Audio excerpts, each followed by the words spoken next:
Terungkap CCTV Andrea Wulandari, istri Dwi Hartono yang merupakan otak pembunuh kaca bank BUMN kabur saat tengah malam.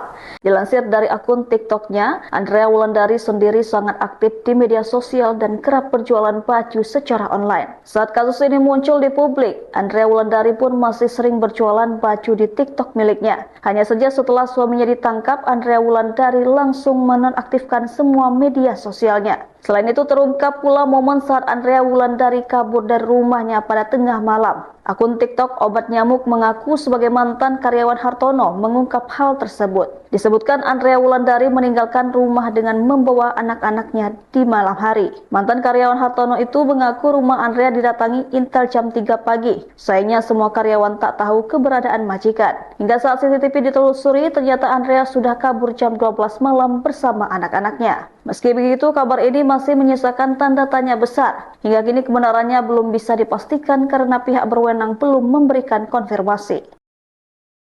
Download Tribun X sekarang, menghadirkan lokal menjadi Indonesia.